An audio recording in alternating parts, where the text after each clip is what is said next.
All right. It looks like we're still got three more that are hopefully going to be joining us here, but I think we should go ahead and get started because why wait? Um, Welcome to EDT 515. This is easily the largest class that I've taught within this program in the years that I've been teaching there. It is great to see so many faces. I know the majority of you here are part of the EdTech Masters program, but we also have some people here from the Ed Leadership program as well.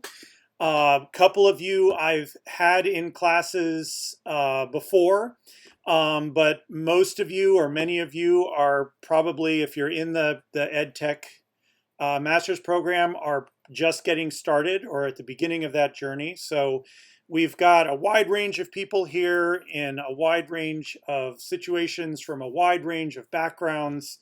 And for me, that's always incredibly exciting. I know it sounds like a cliche, but I always feel like by the end of these 15 or 16 weeks or so, I'm going to have learned just as much from each of you as hopefully you learn out of this class as well. So I love getting to work with a group of individuals like this um, over the next semester. So just welcome. In terms of the goals for this evening, hopefully you can see I just shared right off of the Moodle the kind of overview for this week. But honestly, this week is about just getting up on our feet and getting started. I do want to get a chance to get some quick introductions. With a group this large, we could probably go the next 3 hours just having everybody introduce themselves. So we'll try to keep it brief. We'll hit the highlights for everybody. But it is important to me, especially because we are in this online environment, to get to know each of you as much as possible um, as we go forward. We'll do a little bit of that. I'll introduce myself. We'll get a chance for each of you to introduce yourselves quickly. Obviously, I'm going to talk a little bit about what the course is. Hopefully what we're going to be going over in here is not going to be a huge shock to anyone. I think the name of the course kind of says it all. But we'll talk a little bit about how the class is going to run and what are the kinds of things that we're going to be doing over the course of the semester. I do want to just briefly touch on the syllabus, but the last thing I want to do with your time tonight is just sit here and read the syllabus to you. I'm sure you are all more than capable of looking through that. But I just want to point out a couple of things that are sort of key out of that. And probably the most important thing is just to talk a little bit about exactly how this class is going to meet from week to week to week. That's actually a bit of a work in progress. So we'll spend a little bit of time. I want to talk about what my thoughts are, but make sure that that whatever we do in terms of how the class is going to meet on a weekly basis, that everyone's satisfied with it, and that you feel like you're going to get out of the meetings what you need to get, and in terms of how it fits into your daily lives as well. And then we'll finish up this evening by starting to take a look at the actual topic of the course, which is instructional design. Um, the main activity over the next week is going to involve getting a bit of an overview look at some existing instructional design models. So we will take a look at how we're going to do that. There will be an activity. The first part of the work this week is going to be done in groups of 2 or 3. So we'll make sure that we get those groups set up and that everybody knows who they're working with and has a way to communicate with each other over the course of this week to get that work done. I know we are technically on the calendar supposed to go to something insane like 9:40 tonight or something like that. I know that most of you are teachers, school teachers, just like I am, and that probably the last thing you want to do on a school night is to be sitting on a online class till 9:40. So I will do everything I can to get us out before that, hopefully well before that time, so that we can all get a good night's sleep as well. So basically tonight is just about getting the ball rolling and getting an understanding of what the course is about. And then we will have the rest of the semester to really dive into the topics and to do the things that we're going to be doing. So I guess I'll jump right in first by just talking a little bit about me. I know that sounds self-centered. I shouldn't start with me, but some of you may have noticed I did post a little thing on the Moodle page that's a quick introduction to myself. It always feels a little weird to put something like that up, but for those of you who are in the EdTech Master's Program, I've been exactly where you are. That is what my master's degree is in, and I actually went through the program at Central. I won't tell you what year I completed that master's degree, but suffice it to say that it's been a few years. But I was then asked back to help teach some of the courses, and it's been a lot of fun for me. So the program has probably changed since I was in it, but certainly for those of you in the program, if you have questions, if you're wondering about other parts of the program, certainly feel free to send questions my way. I'd be more than willing to help answer those, or at least to get you forwarded on to someone who can answer the questions for you.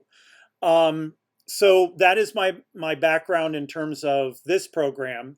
My day job is that I am a music teacher. I'm a high school music teacher. I am now in my 23rd year at the Lewis Mills High School, which is in Burlington, Connecticut. If you don't know where that is, that's okay. Not many people do, but if you get to Farmington and head west, you'll drive through Burlington. Don't blink. We have a grand total of 3 traffic lights in the entire town. So it's not unusual that people don't know where Burlington, Connecticut is. But I've been there for 23 years.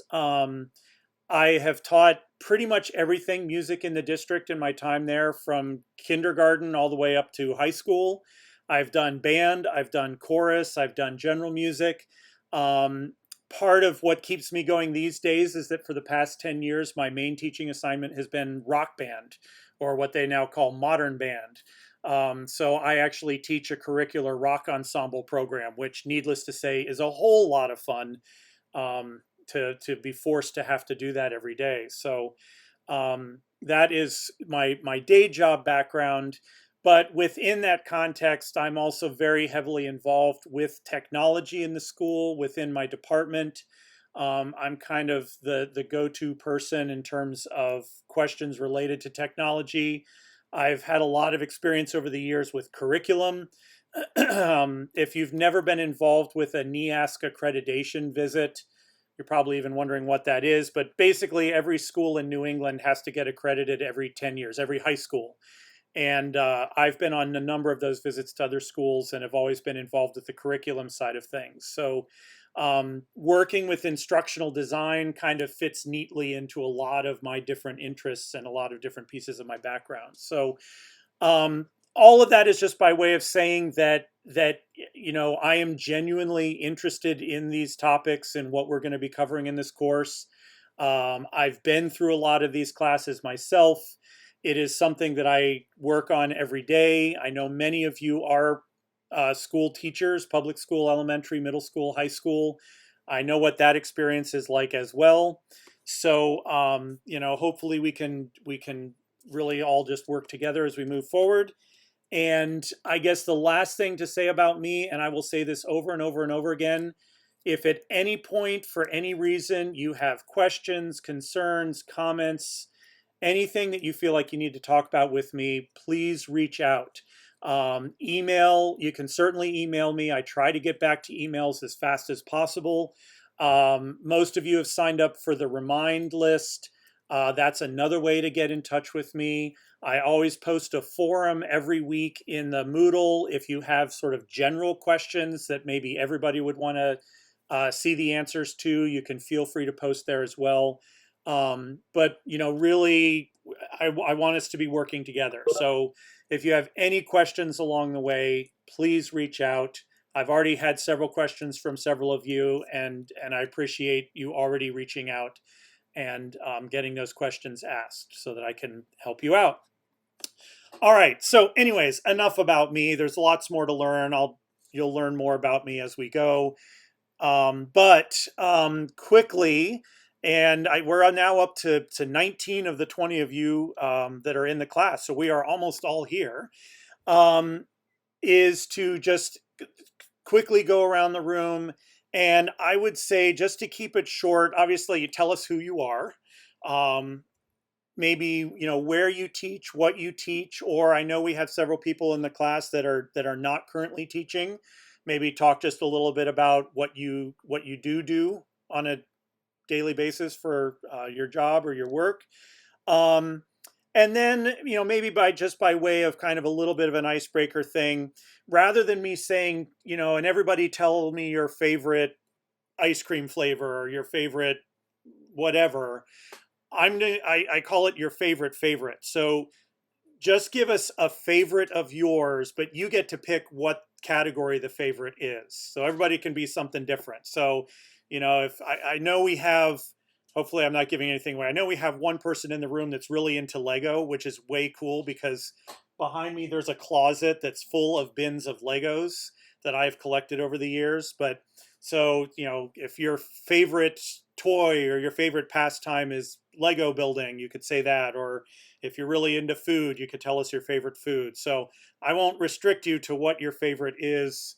You can just kind of share what you feel is something about you that maybe says something about you. So, and I guess with 19 of us here, I'm just going to go by how people are arranged on my screen. Um, but I'm not going to start at the top left. I'm going to start at the bottom right because the people at the end always end up going last. So, Tyler, you are actually the first. So, give us a quick introduction. Hey guys, my name's Tyler Morey. This is my 6th year teaching, my 5th in New Britain. I'm an itinerant elementary art teacher. As you can tell, I'm still in my classroom and the timer keeps on going off my lights. AKA why I've been hopping out of my seat every couple of seconds. But let's see here. My favorite, Professor Miller gave it away, but my favorite toy on earth is Legos. It has been since I was a little kid, still is, and like him, my closet is filled with all the ones I've collected over the years, and I bring them out for centers with my kids most of the time. So I think it's got to be about the most perfect toy ever invented. yeah, I don't it's know. pretty close. Have you ever done any of the like gigantic mega model ones? Yeah, my house is filled with them. Got it. All right. So, all right. Well, thank you, Tyler, and welcome to the class. Steph, it looks like you are up next. Hello, I am Stephanie Anderson. I am not a teacher. I'm like, I wanted to be a teacher, and then my whole life went totally different direction. But I've primarily been an operations leader and then transitioned to HR leader for quite a long time. I haven't been in college in 16 years. So this is my first run at it. And I am now at a small startup that does trying to find accessible, affordable mental health care for people because, as you can imagine, we are literally in a mental health care crisis.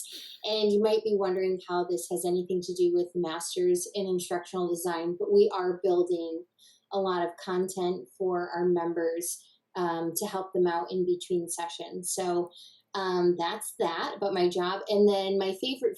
So I live in a nice little neighborhood, and we have a rescue farm in our backyard. It's not ours. And my favorite new pastime in the middle of the day from taking a quick break is to go out and feed the animals. So there's little miniature donkeys are the newest addition. They just got added last week. And so those are all my new little best friends. So that's my favorite now. I don't think I would get any work done if I was in that situation. We we have about a dozen chickens, and when we let them out in the yard, I go out there and I'll find myself just staring at the chickens for hours on end. It's very entertaining. So Yeah. It's so it's there's something new almost every week this summer. They've added a new animal, so it's always something different. awesome. All right, well, welcome, Steph. Let's see, Nicole, you are up next. All right. Hopefully you guys can hear me okay because something's going on with the computer and it's cutting in and out. So I am a special educator of 17 years. I currently teach in Berlin High School where I teach students in a life skills program. The greatest job ever because I get to like play all day and they call it teaching. So I'm supposed to tell you my favorite thing is I guess crafting and being a mom. So playing with my Cricut and making stuff and being a mom is definitely like my favorite pastime. Running around with my kids at home when I'm not playing with my kids at school is definitely what I enjoy doing. Awesome. All So right. there you have it. Thank Thanks. you. Thank you, Nicole. Let's see, Megan.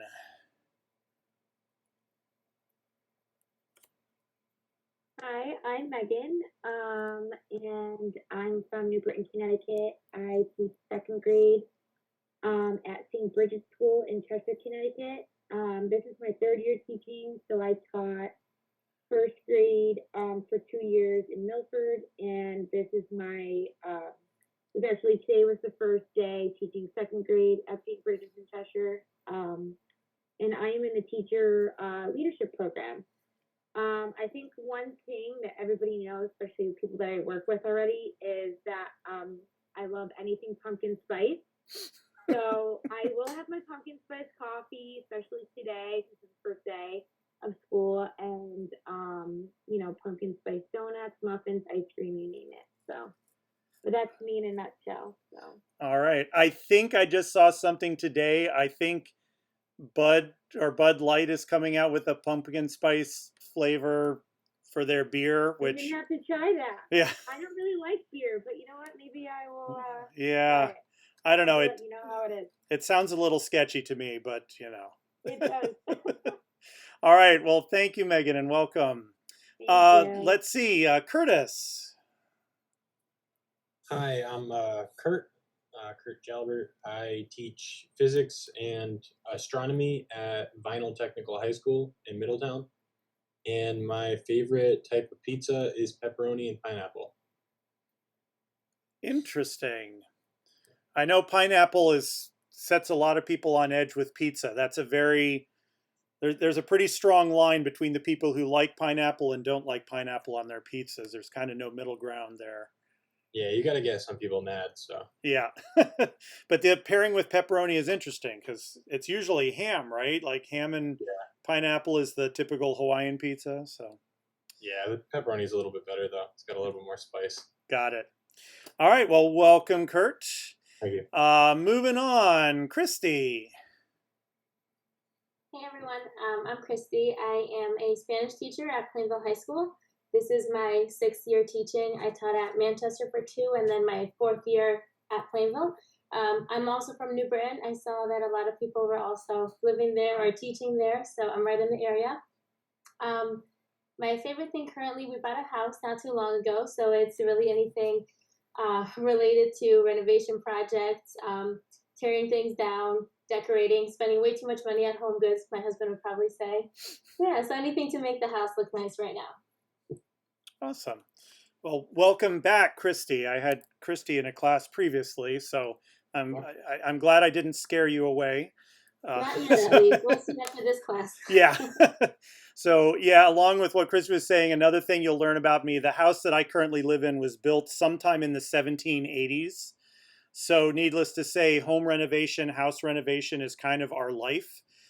We've been in the house for 10 years now, and it's still a work in progress, but we figure it's been around for 250 years. It'll wait a little bit longer too. So well, welcome, Christy. Let's see, Carissa.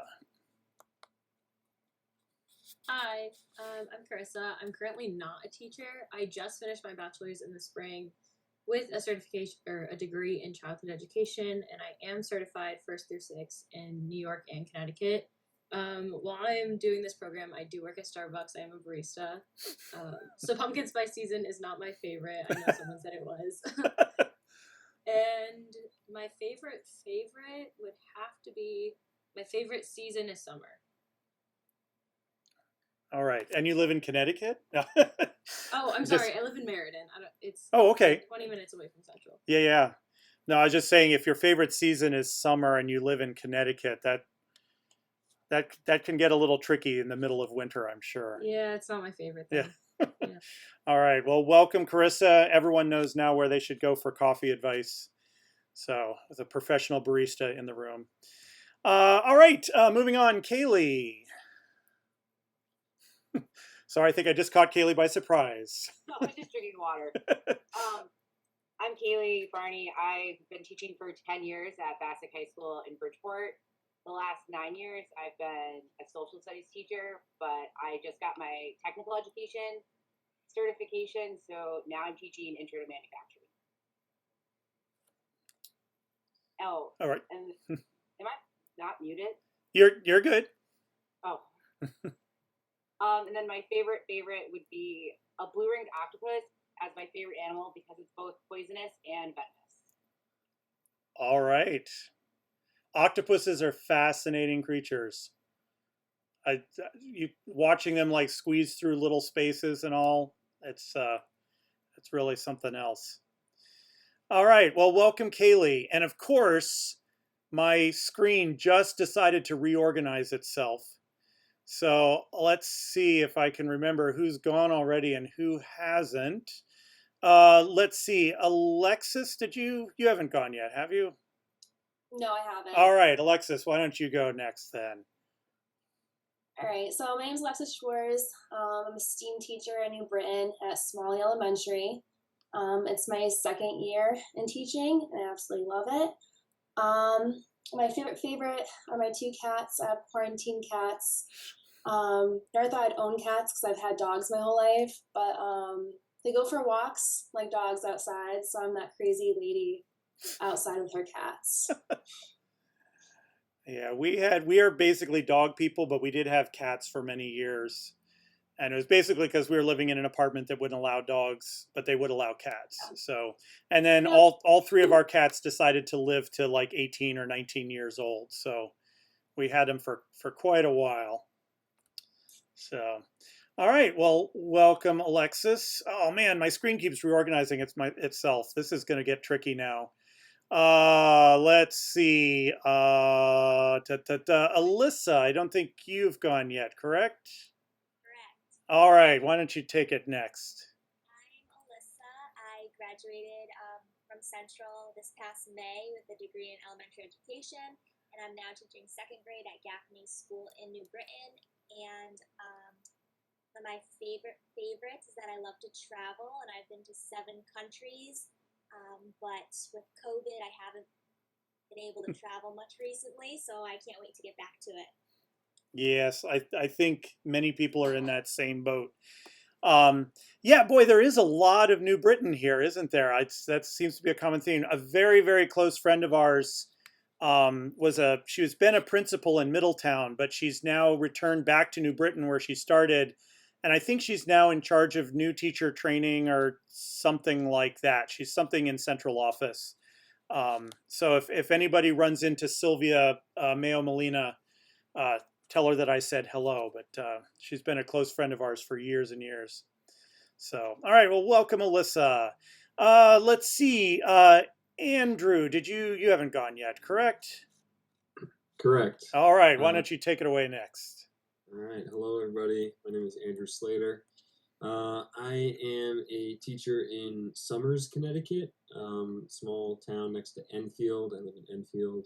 I'm teaching at the high school. This is my 6th year. I teach high school English, 9th, 10th, and 11th grade.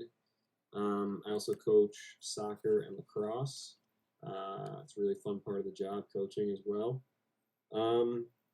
My favorite, I really enjoy camping. I was just in New Hampshire this past weekend, going up to Vermont next weekend, and went to Acadia over the summer. I don't know if anybody's been to Acadia National Park, but that's a beautiful place too.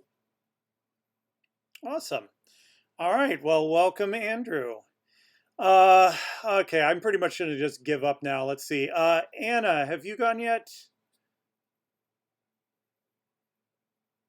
No, I have not. Okay, I didn't think anybody sitting on a beach had introduced themselves Oh, yet. So That is my favorite is beach time. So anywhere there's a beach, I love the beach, regardless that I'm in Connecticut. I live in Plainville, but I work out in East Windsor at a therapeutic school where the kids live there, and it's all short term, so it's year round. We don't have summer breaks really, and I'm an art teacher there. So it's boys ages 13 to 17 years old, and it's usually a 120-day program, give or take a week or two, depending on situations of the kids. So, but I've also taught in public schools, in Hartford public schools, and also out in North Windham. So I have both, but I do love clinical, even though it's crazy. We do have to restrain kids at times. I'm the art teacher, I'm the fun teacher, so I have minimal issues. So, but I love the population, even though it's intense at times. awesome. Well, welcome to the class, Anna. Thank you. All right. Oh gosh. Let's see. Who? Eric. Have you gone yet? I have not. All right. Well, take it away. My name's Eric Cooper. This is my 5th year teaching. I teach social studies at the Connecticut River Academy. It's my 2nd year at CTRA. I too just recently bought a house, so I can't say that projects are my favorite yet because I'm just inundated. But if I have to go favorite, it's probably my 2 Goldens, which are running around right now attacking each other. Awesome. Yeah, golden retrievers are great. We have one of our 2 is a lab. A lot of similar temperament there between the labs and the retrievers. They stay puppies until they're about 7 or 8 or so. But awesome. All right. Well, and welcome back. Eric is also someone who I haven't managed to scare away yet and is returning for more. So, let's see. I think at this point I'm just going to give up because now my screen has reorganized itself about 7 times. So I have no idea at this point. Someone who hasn't gone yet, feel free to jump right in. I guess I can go. Yeah, go for it. So my name's Julia Pirelli. I also just graduated from CCSU in May, like Alyssa, with the degree in elementary ed. I work at Newport Academy. It's a residential for adolescents. I'm a teacher there. It's my 1st year. It's also, I think it was Anna that said she works at a place like that. It's a 90-day program. I work with teenagers 13 to 20. It's been exciting for the most part. It can get crazy at times, but I really do like it. And my favorite is probably hiking and photography. They go kind of hand in hand. I like to take pictures on hikes. So. Awesome. Well, thank you and welcome to the class, Julia. All right. I feel like we still got to have a few more that we haven't heard from yet. Go for it. Whoever said go, I'll go. Go. Oh, Hannah. My name's Hannah Terrio, and I'm a 1st year teacher. I teach 3rd grade in East Lyme. I live in Haddam, so I, like you, have minimal stoplights.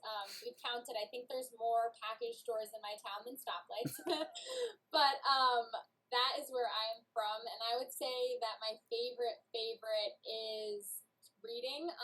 If I could dream up my favorite job in the world, it would be to teach my kiddos and then get to write children's books someday. So instructional design kind of goes hand in hand with that. I really like to be creative, and I'm really excited to get started in the program. So.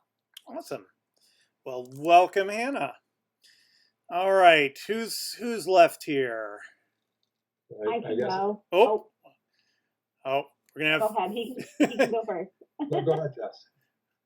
Okay.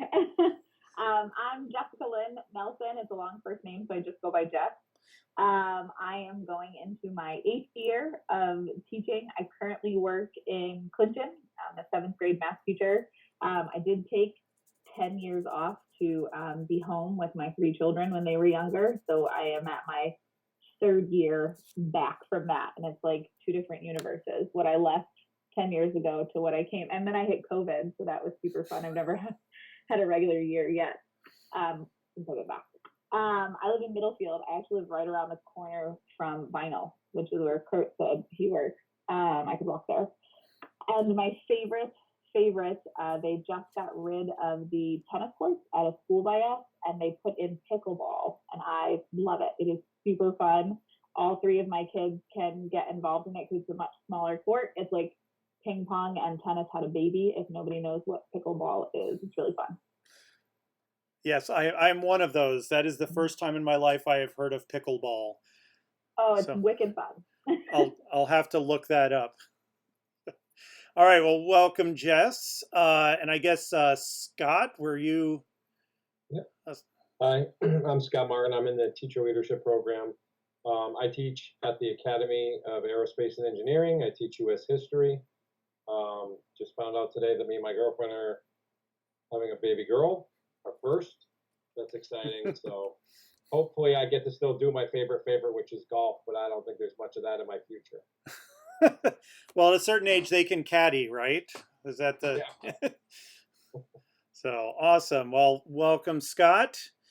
And who's left? Do we have anyone? Was that everyone? I'm left still. All right, Jacob, take it away. Hi, my name is Jake. I teach down at Danbury High School, which is like an hour drive from where I live in Central. I live right around the corner from the college. So I've been teaching math there. I'm on my 3rd year. It's the biggest school in the state, from what I recall. It's got 3,600 students currently enrolled in there, and we're going to be up to 4,000 the next couple of years. And our school doesn't get bigger, so I don't know where the kids go half the time. And my favorite every time, whenever I have free time, I play a lot of sports like basketball, soccer, baseball, football. Football's like in 2 weeks. Can't wait to watch all of it. So. All right. Well, welcome, Jacob. Yeah, I'm hopefully I'm not giving anything away because I don't remember the names, but I know we have at least 2 people in here who said their dream job was to be an NFL quarterback. I don't know if you were one of them, but we've got a couple folks here that are looking to go that route. That wasn't me. Okay, all right. No. Oh, there we go. Eric and Scott, I guess. So, all right. Is that everyone?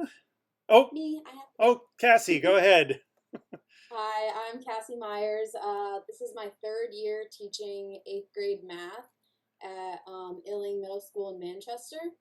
And my favorite is elephants. I have them everywhere. They're on my keys, they're on my shirt, they're all over my apartment, they're in my classroom. I love elephants. But that's it. Awesome. Yeah, my sister, among other things, is a photographer and has traveled to Africa. And she's got some absolutely incredible photos that she's taken of all sorts of wildlife, but elephants and everything else. And it's kind of remarkable. So, all right, is that it? I apologize. I realized I should have just checked people's names off so that I knew who had gone, but I didn't realize my screen was going to keep changing around on me there. So this is, I love going through this. I know for those of you who've been through grad classes like this, it seems like this is always the first thing people do. And it's like, oh, here we go again. We're going to go around the room, say who we are, where we teach and all that. But for me, it's always so amazing just to see the range of experiences that are here. We've got obviously the whole range of grade levels being taught, different teaching situations, people who aren't teachers but are looking at bringing education into other facets of work and so on. So part of why I like to do this, I mean, for me to get a sense of who you are, but also as we go through this course, hopefully now each of you also kind of sees kind of the resources, some of the resources that are here in the room. And if there's something that you're working on where you're like, oh yeah, there was somebody who said they taught at a such and such school, or somebody else who does what I do, just knowing that those people are here in the room and have those experiences that we can learn from and draw from. So I, even though it is kind of the thing that we all do on the beginning of the first day of class, I do like doing it, and I think it's important to do, just to kind of see who we've got sitting in front of us. So again, welcome to everybody. What I want to do now is just talk briefly a little bit about what this class is. And I guess to kind of do that, I kind of see it in two main directions, both of which are going to be important. One of them will be a little more important to some of you than a few others. But I mean, this shouldn't be a big surprise, but this course is about instructional design. Hence the reason that in our wisdom, we decided to call the course Instructional Design. So that is really, the focus of this. The course is in the EdTech program, educational technology program, but in many ways, this particular class is not really specifically about technology. This course is really about setting the stage and building the framework and the skills needed to either bring technology into a classroom or really any kind of instruction. This is instructional design applies whether there's technology involved or not. It's, instructional design is a part of what we all do regardless of that. So we're really going to be digging into what instructional design is. So what are the things that make up an instructional design plan? Why is instructional design important? What does it gain us as instructors, as teachers, as educators? How can we apply it to what we do?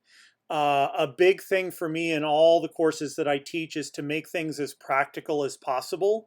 So my hope is really that as we go through this course, you can immediately be applying what we're learning to what you are doing right now, wherever you're working, in whatever situation you're working. So it's going to be, what is instructional design? How do we do it? How can I apply it? Why do we do it? And really just kind of looking at instructional design from as many different angles as possible. So that's really the course in a nutshell. For those of you who are in the educational technology master's program, this course is kind of designed to also be sort of the gateway into the program. Now, I know some of you are already in the program, have already taken other courses. That's not a problem. It's not an issue. But this course is really set up to kind of be the core of what you are going to then explore further in the program. So this concept of instructional design is something that's going to be then embedded in every single other course that you take through the program. So you'll be constantly coming back to it. So we've designed this class in a way to kind of serve as that gateway, as that initial step to give you a framework that you can come back to. But again, we have people in here who are not in the educational technology program. You are going to get just as much out of this class as anyone who is in that program. It's really not just about technology. It's about good instruction and about designing instruction well and really understanding what's going on. So that's kind of the top level overview. So what I wanted to do is I'll flip over here now and pull up the syllabus. Like I said, the last thing I'm going to do is just read the syllabus to you, but there are a couple of things that I would like to point out as we go through. Hopefully, well, I know just by checking in, obviously everybody here has gotten registered for the Moodle. I will be using the Moodle as the place for the delivery of all the content and everything you're going to need for the course.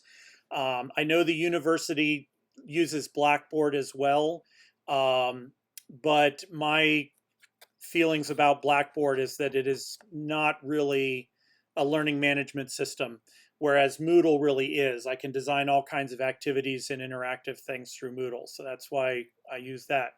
So flipping over to the syllabus here, you all have my email. As I said, contact me at any time about anything, and I will get back to you as soon as I possibly can. My CCSU email is linked to all of my devices, my phone, my iPad, my laptop, my school computer, my computer here. So if you email me or if you send me a remind, I will see those right away, and I promise to get back to you as soon as I can. So there's not really office hours. Obviously, we're not on campus. And in fact, technically where my office would be is still under renovation. So I wouldn't even have a space to be in, even if we were on campus. So we've got the Moodle course materials. There is no text for the course. Anything that you need in terms of readings and things like that, I will supply to you. So you don't need to spend $75 on a textbook or anything like that. You can read through the description in philosophy, but you'll get a real clear sense. I've already touched on some of this.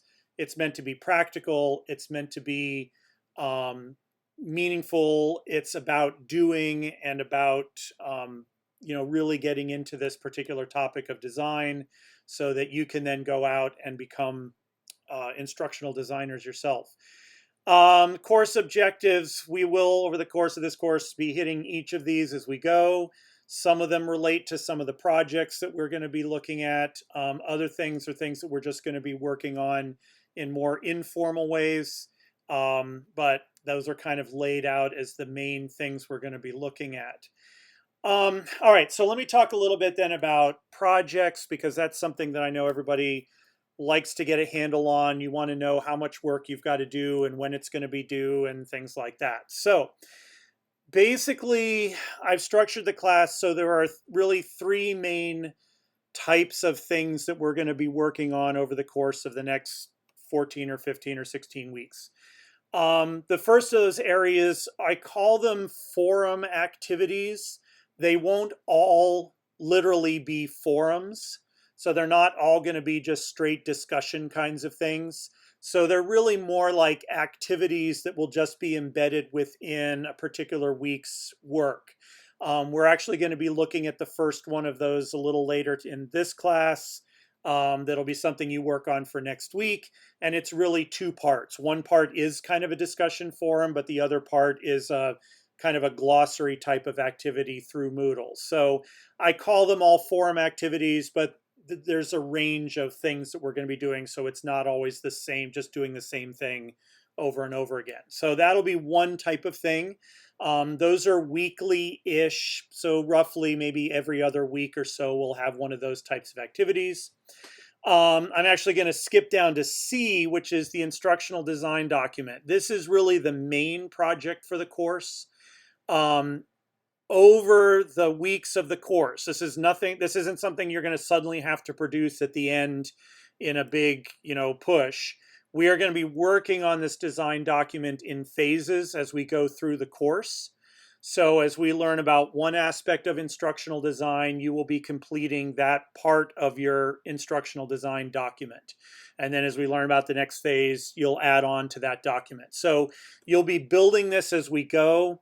It's going to be the main vehicle for me to kind of see your understanding and your progress with the concepts and the skills that we'll be talking about. You will be picking the topic for the instructional design plan, and we'll talk more about that next week, but I encourage everyone to pick a topic that's something you actually are doing right now or will be doing, so that you can actually use this instructional design plan in real life, because why do things for no reason? So as you go to pick those topics, but the topic will be your choice, so you can tailor it to what you're doing, where you teach, what age level you teach. If you don't teach, you'll really be able to tailor that project to your particular situation. And then jumping back to B, sort of embedded within that, again, this class is not about technology. It's not about teaching you how to make videos or produce websites or things like that. However, in the interests of doing some development of materials related to your instructional design plans, we will have a series of these production mini projects. And they are actually going to be more about selecting the appropriate materials to use in your plan than necessarily building the materials from scratch. So you will have the option. If you're somebody who's comfortable making videos, and we are looking at videos a particular week, you could certainly make your own video. But if you're not, don't worry about it. You'll be able to, in that case, look for existing video material and still apply the same process, but you'll be selecting videos as opposed to making them yourself. So that'll be a series over a series of weeks. There will be these mini projects where we're looking at sort of connecting different modes of delivery of content with different types of content. So that'll be the middle piece.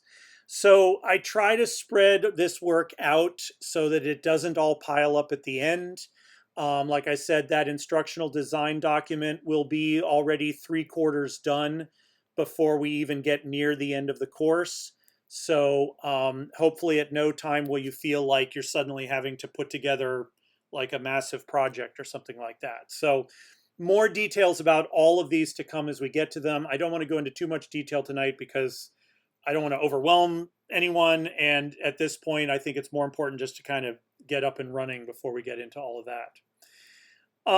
Yeah, and then the rest of this, most of this is kind of boilerplate stuff that's on most syllabus for CCSU. One thing that's been a little different is CCSU now officially has the stance that if there is snow that closes the campus, the expectation is that courses still meet through some sort of an online format. Since we are mostly online already to begin with, that's not going to be such a big deal. But obviously, if we have some huge snowstorm that takes out power to half the state, I will get word out to everybody and kind of, I reserve the right to cancel a week's class if we need to. So I'll keep an eye on that. But anymore, it's doubtful that Central will be the one to say all classes are canceled today. They might, but with the technology in place now, they're saying they're going to do that less and less. Yeah, the rest of this you can all just look through when you have some time. So let's talk about this, because this is really my biggest question maybe for this evening for all of you. My original thought about how this class would meet from week to week, and I put this in my emails to you, so it shouldn't be a huge surprise, was that I wanted to be regularly synchronous, meaning that we would have more or less regular meetings where we are all together here in WebEx to interact with each other and go over materials and things like that. I like having as much personal contact as I can. Ideally, we would be on campus, but the decision was made above me that at least for this program, for this semester, we were going to keep the courses largely online. Part of that is just coming back into things from COVID, but another part of that is that the building that we teach in, which is Barnard, has been under massive reconstruction for the past 2.5 years. And parts of it are open, but not all of it. And the lab that we would normally be going into is still getting finishing touches put on it and so on. So that's one reason we decided to keep things online for now. By the spring, that may have changed, but we wanted to keep things online. But I wanted to keep that synchronous contact if possible. What has happened since then, basically, is that this class has gotten bigger and bigger and bigger. As many of you know, because we had to process overrides for you, this class technically has a cap of 14, and there are currently 20 of you in the class. And I'm not complaining about that in any way, shape, or form. The more, the merrier. I love having everyone here. But it got me thinking a little bit about the week-to-week delivery of this. We are all at this point way too used to Zoom classes and things like that. My concern is that trying to engage with 20 of you in a synchronous way on a screen like this with the little windows and trying to have people raise hands and things like that, I'm afraid that the class at that point is pretty much just devolving back to you watching me talk for a certain amount of time and then getting a chance to ask some questions, here and there.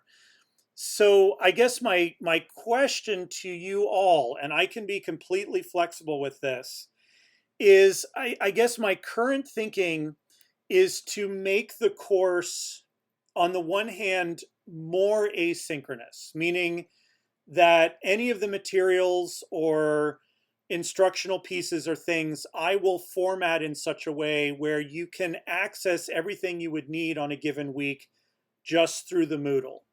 I know there are a few of you who have already expressed that you kind of would prefer to work that way because of situations at home or at work or whatever reasons. But at the same time, I don't want to lose the contact for people that would like to have that contact. So I'm kind of looking at sort of a hybrid situation where I would be on here pretty much every week at 7:20 on Tuesday evenings and would be willing to go over the materials that have been formatted into Moodle for that week. But that I would make it more of you can come by if you wish, if you want to have a conversation, if you want to talk with me about something, or talk with whoever else is in the room that week about things, that would certainly be an option, but that it wouldn't necessarily be required. And I guess what I'm trying to hope to accomplish with that is that for those of you who really just don't feel like you just need to sit in another online class for a couple of hours every Tuesday night, it would give you the option to engage more asynchronously. But for those of you that want more of the personal contact or have those questions or concerns, or you just want me to go over something or just want to be here when I explain something to ask some questions, that option would be available for you as well. Hopefully I'm explaining that okay. What are the general thoughts about that? I mean, in the ideal world, we would, I think, be on campus in person and just having a normal class. But since that's not an option, at least for this semester, I'm just hoping to accommodate everybody as much as they would like to be accommodated for this particular course. So thoughts, concerns, comments? Is that Tyler? Yeah, Tyler, go ahead. As long as the meetings are still being offered, I don't mind moving to partially asynchronous. I just know for my personal learning experiences that I do better with meetings and actually being able to talk and discuss than just working on my own. Okay. Yeah, and I definitely want to keep that. That's like what I'm thinking. And honestly, this has been like over the past week as more students have added into the class and so on. I just pictured sort of requiring 20 people to interact in this mode every week. It just didn't feel to me like that was going to work for everybody. But I absolutely, would be here. My idea is that I would use that time to basically start by just going over that week's materials, leaving time for questions or conversations if needed. Certainly not planning to keep people till 9:40 at night on those nights. But what I would also do as a piece of that, and I do this as normal course, is that I would record each of those sessions as well and post those in the Moodle. So even if somebody's not there on a Tuesday night, you could still sort of at your own time kind of interact with what went on the Tuesday evening and kind of get caught up that way.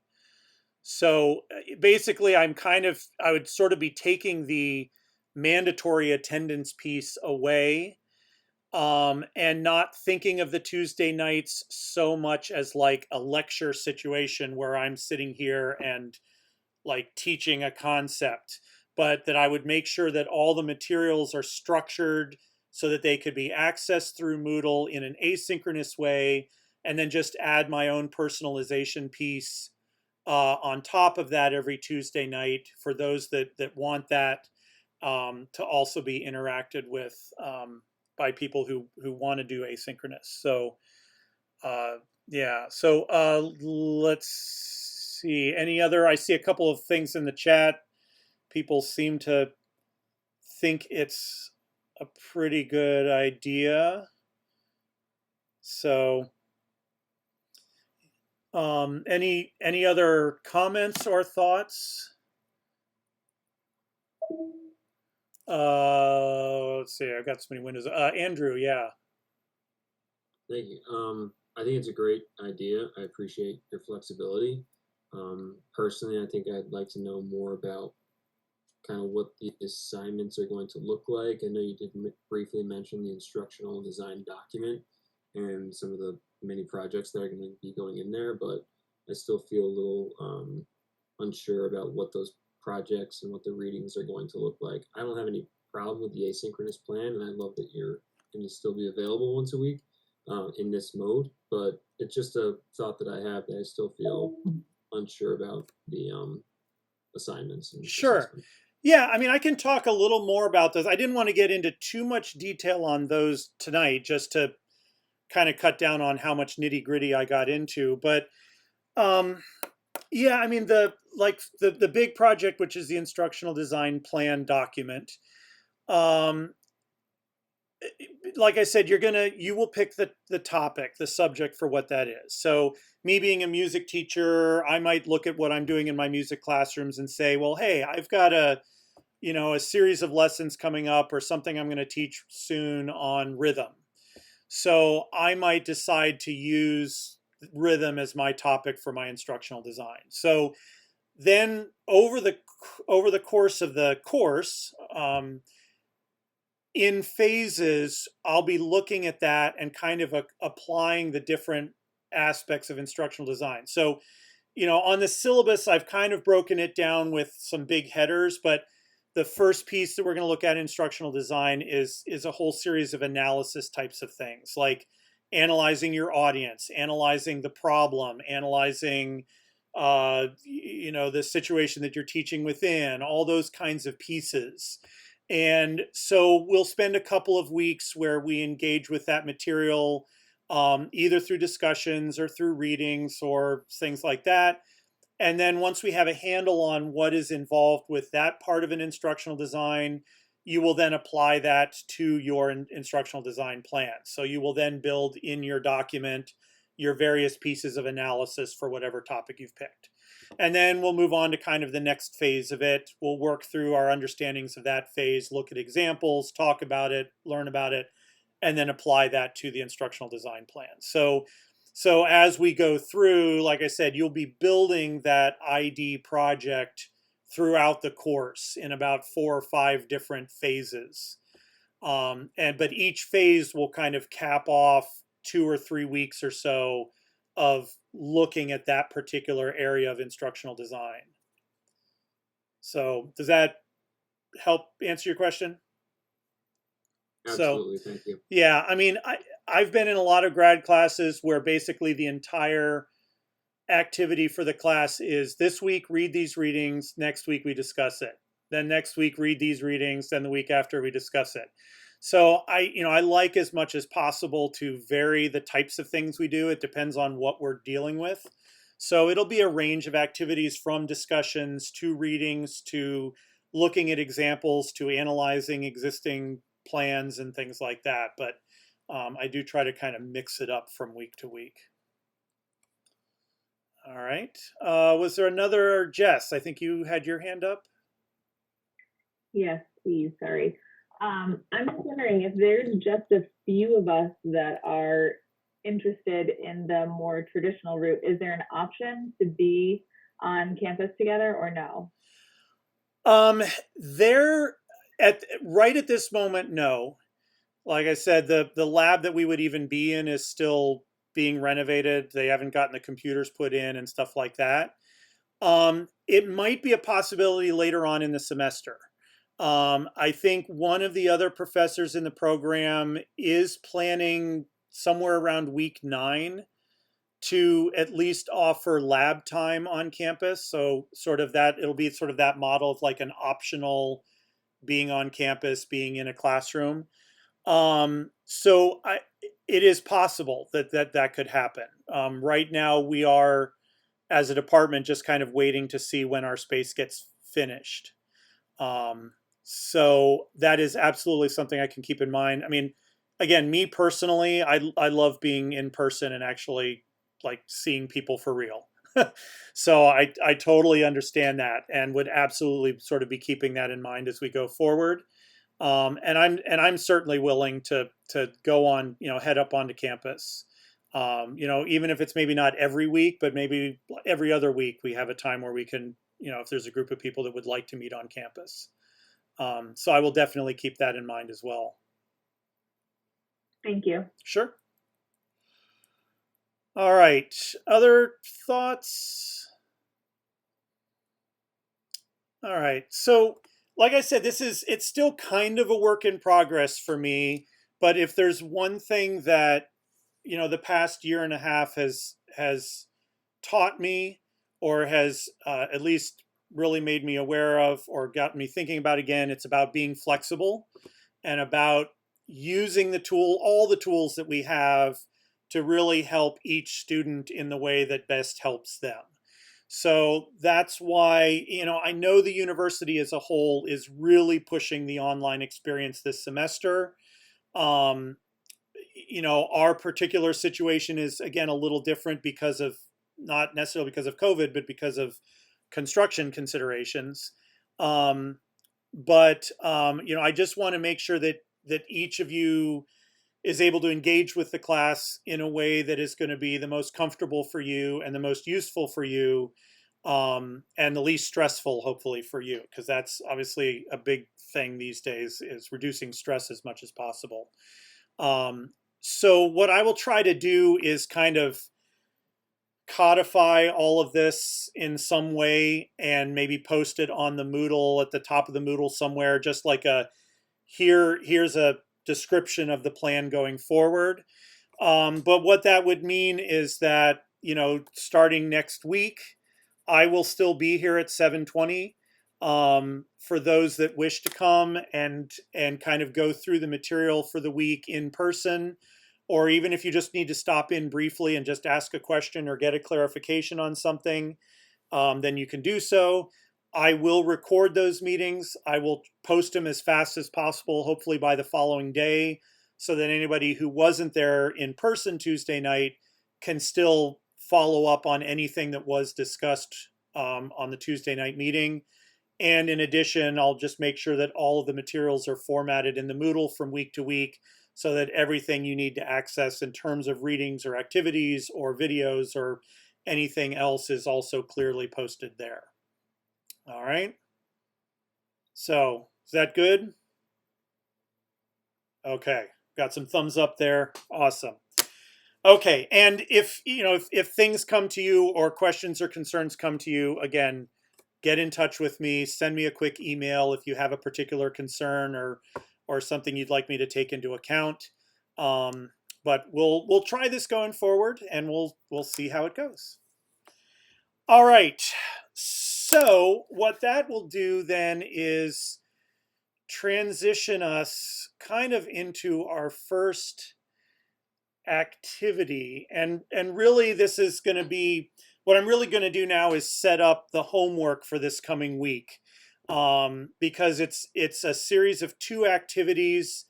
The first activity you're going to be completing in small groups over the next few days, groups of 2 or 3. And then the second half of the activity you'll be completing individually. So let me kind of go over what these 2 activities are. Because what I also want to do is, because it is going to be done in small groups, I want to give you a short time tonight just to meet with whoever you're going to be with, so that at the very least you can exchange some contact information, or how do we want to work on this together, kind of a discussion, before we leave tonight. This is it. Instructional design models. The survey that I had each of you complete, and by the way, thank you, every single one of you completed that survey. That was very helpful. It was great for me to get to know you a little bit even before we met for the first time. But I also got a chance to see a little bit about your existing thoughts and perceptions and knowledge when it comes to instructional design. And one of the things that I asked was about whether you've had, any experience with an instructional design model, and what that might be. And we kind of have a range. I'd say, honestly, the majority of the class has not really had any official contact with instructional design models, which is perfectly fine. That's why we're in this class, is to learn about them. Some of you have. I know a couple of you have been in my courses before, and at least through that course have had exposure to at least one instructional design model. But the thing about instructional design models, first of all, there are dozens, if not more than dozens, of instructional design models out there in the world. If you just do a quick Google search for instructional design models, there are pages that do nothing but collect lists of instructional design models. People have come up with all different ways to kind of look at the world of instructional design and have come up with their own ways of approaching it and have put those systems out there to be used by other people. The purpose of this program, this course, but then also for those of you in the tech program, is actually not to teach a specific design model. What we would rather do is give you enough information and tools and experience with the design process that you can develop for yourself the instructional design plan or structure or whatever you want to call it that works best for you. So this first week's activity is not about trying to indoctrinate anybody into a specific model and to say, this is the model you should use. But I do think it's useful to start by looking at what other people have developed as instructional design models. And by looking at them and then by comparing them to each other, start to get a sense of what are the common elements that tend to show up, regardless of who it was or what the name of the model is. You will start to see that there are elements that tend to pop up in a lot of these different models in slightly different ways. So in order to kind of dive into that world, my idea for this week is part one, which is this piece, to have you in groups of 2 or 3 take one of these models. And I literally went out and found some of these lists and I just pulled 10 of them off that are some of the more common ones. And I picked 10 because there are 20 of you in the class, and I figured that way that would be 20 people paired up. So the idea would be that you and your partner or partners will spend a couple of days just learning what you can about whatever the model is that you've got. And then in the Moodle, what we're looking at right here, the activity is, they call it a glossary activity, but basically the activity is just set up so that you, the students, are able to create entries about things, and then everybody in the class can see those entries. So it's a glossary, but we're going to use it here to give us some overviews of these different instructional models. So what you'll be doing with your partner is learning a little bit about the model that you're assigned. And then between the two of you, you're going to create a short write-up about that model. It doesn't have to be super detailed. We're not looking for page after page after page of every little nuance of each of these models. We're looking for overviews. So a paragraph or 2 tops is what we're looking for in terms of length. So hit the key ideas about the model. You know, what are the main aspects of the model?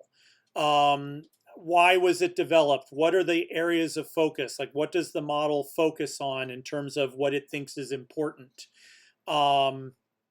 You know, whatever you can find that you think would give people a bit of an insight into that particular model of instructional design, write up your couple of paragraphs, post it to the glossary. So that's going to be phase one. And I know I haven't put anybody's names on any of these yet because, first of all, I wanted to make sure that I was only assigning people who were here tonight so that you knew what you were supposed to be doing. And also just wanted to give a little bit of room for kind of setting up the groups in a couple of different ways. So in a few moments, we will figure out who's doing which one and who you're paired up with and all of that. But let me go ahead and then talk about part two of this, just so we've kind of got a scope of the whole activity. So once the glossary entries are in, and I am asking, in order for us to do all of this, that all of these glossary entries be done by the end of the day Friday. So essentially the first half of this week to get the glossary entries in, because then part two is a discussion forum activity. And the idea here then is once all those glossary entries are posted, you will all have access to all of them.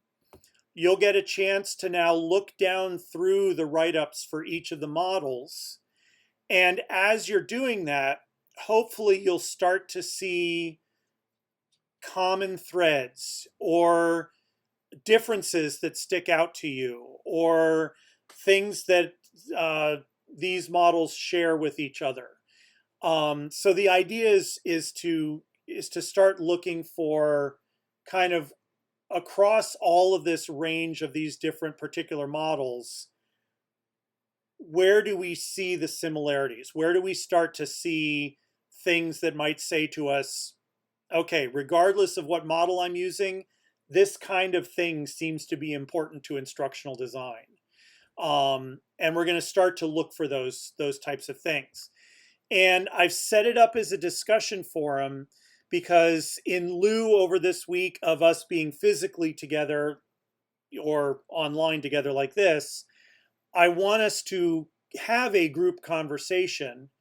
So that's why we're going to use this discussion forum. However, I'm going to use this forum in a little bit different way than I've used them before, and from the way you're probably used to using these if you've used discussion forums. Typically in a discussion forum activity, each of you would create your own discussion topic post, and then others would read your posts, and if they wanted, they would write replies or responses to your post. So what you end up with, especially with a class this big, is that we would end up with 20 different topics, and you know, people might get a chance to look at 3 or 4 of them and maybe respond to a couple. But especially with a group this big, that ends up with all these different conversations where really nobody's having a conversation. Like 1 or 2 people will talk back and forth to each other in theirs, but we don't kind of all get a picture of all the discussion that's happening. So I'm going to ask that this discussion forum run in a slightly different way. Somebody will need to be the brave one to do the first post. So once all the glossaries are in, if you've had a chance to look through them and you have a comment or some sort of insight you would like to share, if no one else has started the topic, you can jump right in and be the first person to start. And then I would like the whole conversation to be within that thread. All right. So instead of 20 different conversations that end up only being between a couple of people, I'd rather us have one conversation where everybody's kind of involved with the same thread. So in your own replies, you can either respond to something that somebody's already said. So if you want to add on or agree with or support or disagree with something that's already shown up in the discussion, you can do that. Or if you've got sort of a new idea that nobody else has talked about yet that you want to kind of throw into the mix. So it's it's going to be weird because it's not going to be like an actual conversation in real time where everybody can jump in and add their own thoughts. But this will kind of be like an online version of that, where once the conversation gets started, everybody just is kind of jumping in on the same series of ideas and thoughts and concepts. And again, what you're looking for in this phase is try to kind of step back, having looked at all the different models, and see where you can find those threads of commonality or differences that need to be pointed out, so that then in our next phase of discussion, we can start to say, okay, well, the majority of these models seem to think that doing this particular thing was pretty important. So let's talk about that particular thing and let's figure out how to do that thing and then sort of apply it to our own instructional designs. So that's the overview of the whole activity. And yes, there's one additional reading for this week, but it's only about 5 pages long. It's not terribly long. And so this really is the main activity for this week. And I'm hoping that it doesn't take a ton of time, because that's the last thing I want to do is add a lot of things to your plate. But it is these 2 parts. And for it to work, we kind of need to have all the glossary postings up by the end of Friday, so that then everybody knows starting Saturday morning that we can shift over into the discussion side, because we have all the glossary posts there and we kind of have all that information. So it's asynchronous, but it's asynchronous with a dividing line in the middle that we do have to kind of meet so that we have everything in place for the discussion piece. All right. Questions about either of those 2 halves of the activity, aside from which model am I doing and who am I working with? Questions about just the scope of the activity or anything else? Scott, was that? Yeah. Well, when I'm looking at Moodle, I'm seeing readings. Is it reading 1 and the form instructional model design analysis? Or are we reading both of those, or was reading 1 due tonight? I just didn't do that. No. The reading. So let me back out here. It's a good question. I try to structure in my use of Moodle. I try to make every week look the same. So if there's a reading posted here, that is the reading for next week. Okay. So that was not to be due tonight. What I will do at the end of every week's Moodle is I will have a page that details out specifically what work is due the following week. So in this case, for next week, just finishing any setup that you didn't get a chance to do. And honestly, as a class, you guys were great about getting signed up for Moodle, doing the survey. I think there's still a few of you that didn't get signed up on the remind list, but that's minor. So just if you didn't get any of that stuff done, do that. Then the reading, and this will be a link back to that reading that was posted in week 1. And then here's the information about doing the work on the instructional design models. So that's the way I'll set up every single week, where in a given week of the Moodle, the stuff near the top will be introducing that week's work. There might be some things in the middle that are resources that we'll be accessing. And then at the end, I will detail out exactly what work needs to happen for the following week. All right. Does that answer your question, Scott? Yeah, thank you. Okay. And also here, there's nothing here yet because there's no recordings to post, but I will also be posting the recording from each week's class also in the Moodle. So if you need to look at that, that will be posted there as well. So my hope is that tonight's class will be posted by tomorrow. So anyone who wants to review anything we went over tonight, you can always pull that video up and go back and take a look. All right, so yeah, let's jump back to this then and get these specifics out of the way of who's doing what. And I figured I would kind of leave this up to random chance. So what I thought I would do is let WebEx do the partnerings via, because I want to give you a chance to have a discussion with whoever you're going to be working with. So I thought that probably the easiest way to do that would be to use the breakout room tool. I'll let WebEx throw you into breakout rooms with whoever your partner is going to be.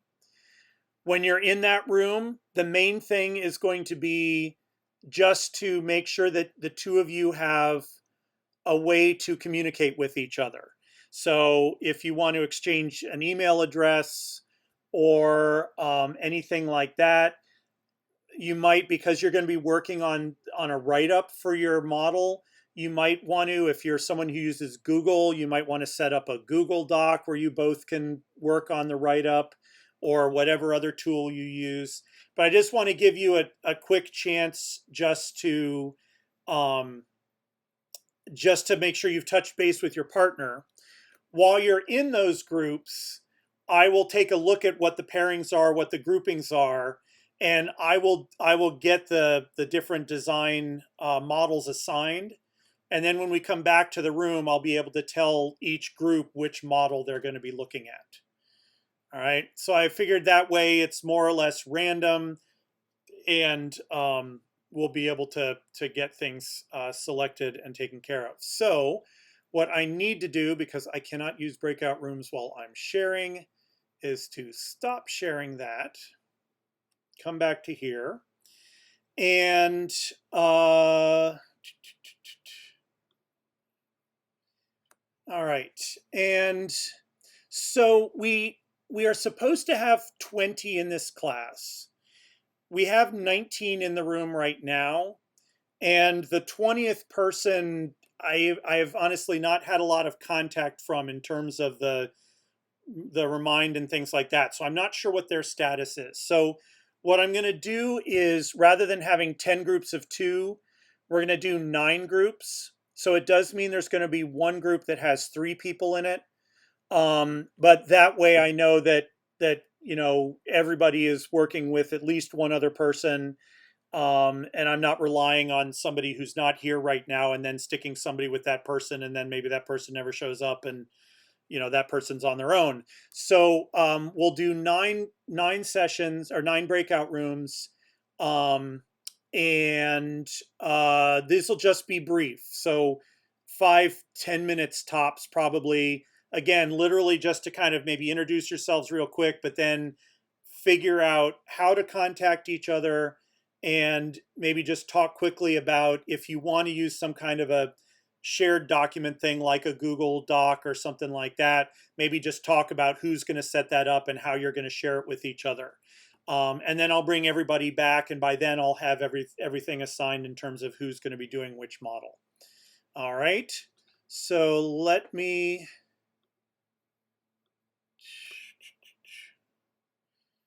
All right, there we go. 9 breakout sessions. It's going to assign you automatically.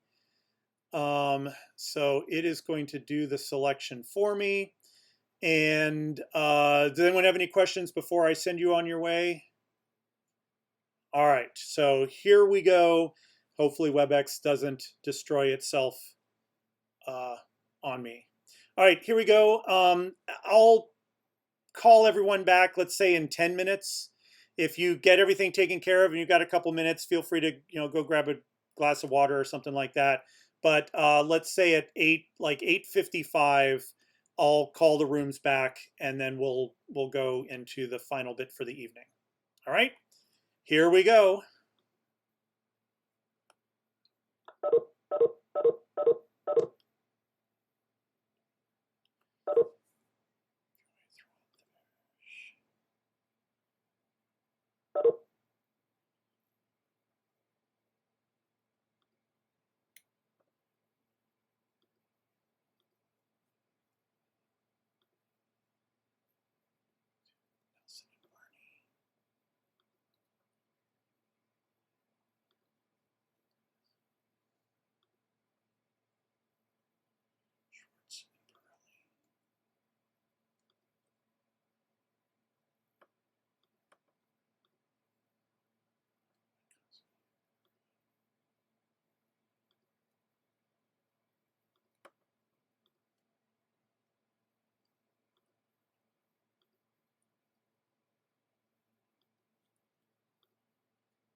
And boom, everybody's back.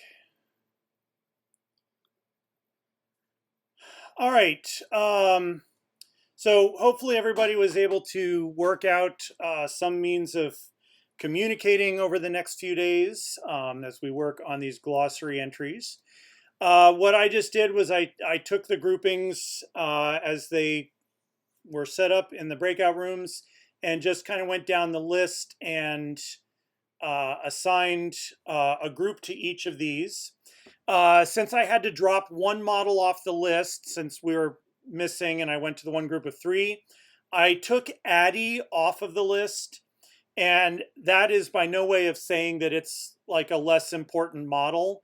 In some ways, it's probably the best known of all of these models. Several of you did mention in your surveys that you had some experience with the ADDIE model.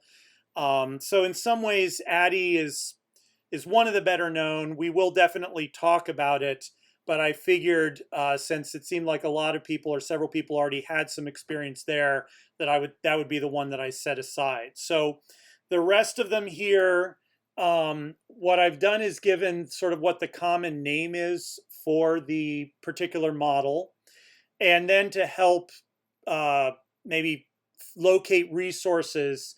For most of these, I also gave the name or names of either the people who sort of developed the model or people who are strongly connected with each model. So that if you're looking specifically to find, the most primary information, if you can find information from any of these people, that would be a good place to start. So, not all of these models are going to have the same amount of information out there. I did kind of test all of them out to make sure that there is some information out there, at least on each. So you should be able to find, at least enough to put together a basic overview of the particular model and get that posted. I did say, if you want to, this is not required, but in your glossary entry, if you want to add a link, like if there's a website that really goes into a particular model, you can absolutely put that website in as well as part of your glossary entry. So just kind of keep that in mind if that's something you want to include, but you don't have to. But if you happen to come across something. So those are the assignments, and this is now posted in the Moodle. So if you forget what you're assigned to, you can always come back to the glossary activity here. And again, just the goal between now and midnight on Friday is for you and your group partners to write that 1 or 2 paragraph overview of the model and to get that glossary entry posted. Each group only needs 1 glossary entry, so you can decide which of the 2 of you will actually post the glossary. To do it is super easy. Right here on the activity, you just click this button that says add a new entry. And when you do that, give the title of the entry, the name of whatever the model is, and then just paste in your text. I would suggest composing your post somewhere else, like Word or Google Doc, and then copying and pasting it into the glossary activity as a whole. That way you can kind of proofread your entry and make sure that everything's ready to go before you hit submit. Because one thing about the glossary activity in Moodle is that I believe once you have posted it, I don't think you can go back and edit the post. So just make sure your post is basically finished before you come in and actually create the entry. And then that way posting the entry should only take a few seconds. All right, so questions, comments, criticisms, what other C words can I come up with? Yeah, so honestly, that is pretty much it in terms of what I wanted to cover this week. We've had a chance to get to know each other a little bit, and that will continue as we go throughout the course. You've had a chance to kind of get a sense of the overview of the class. And of course, a lot of detail will get filled in as we go week to week, but you know, I promise in Moodle to really format out everything and provide everything that you need to know on a week to week basis.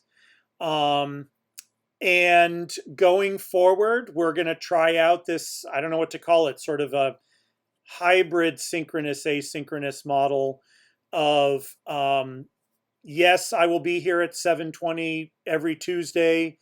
I will go through material. I will offer myself to answer questions or to address concerns or to have some conversations. But then I will also be recording those meetings and posting them to the Moodle so that if you wish, and this is totally up to you, there's no, you know, whatever penalty either way, is if you wish to just engage with the class in a more asynchronous way, all the materials will be there for you as well. And it's not even that I'm going to expect people to do the same thing from week to week. If, you know, the first couple of weeks go great and you're fine asynchronous, but then the third week you want to drop in and ask about something or talk about something, you know, feel free to do so. And we'll see how that works. And I'll make adjustments as we go if we need to. And as was brought up earlier, I will be keeping my eye on the possibility of offering actual in-person on-campus time. If that becomes available to us, if the labs get set up and we've got the space there. It sounds like a lot of you are in New Britain already, so you're kind of right around the corner, but you know, we'll see how that goes, and I'll let people know if that changes as well. What else? That's kind of what I had to go over this week. So anything else for the good of the order before I let you go? All right. Well, I'm not going to keep you any longer than we need to. So that is that. Deadline on Friday for the first half of this activity, and then just do the discussion forum starting Saturday morning. Do the reading. In fact, I might suggest doing the reading early on in the next couple of days. It's just the first 4 or 5 pages, and it literally does, it just goes in and talks about the 2 words instruction and design, and kind of does a good job of setting up exactly what we mean by those 2 terms when we put them together. So that might be a good starting place to have in hand before you even start looking at the models that you look at, because that'll give you a little bit of a framework. So 1 reading, the glossary, the forum, and then we will be back together next Tuesday for those who wish to join us. All right. I will stay here in the room until everybody is signed out. So if you want to hang out, if you've got a question for me, feel free to hang out. But if not, great to see everybody, and look forward to the semester. So thank you all. Thank you. Have a good night.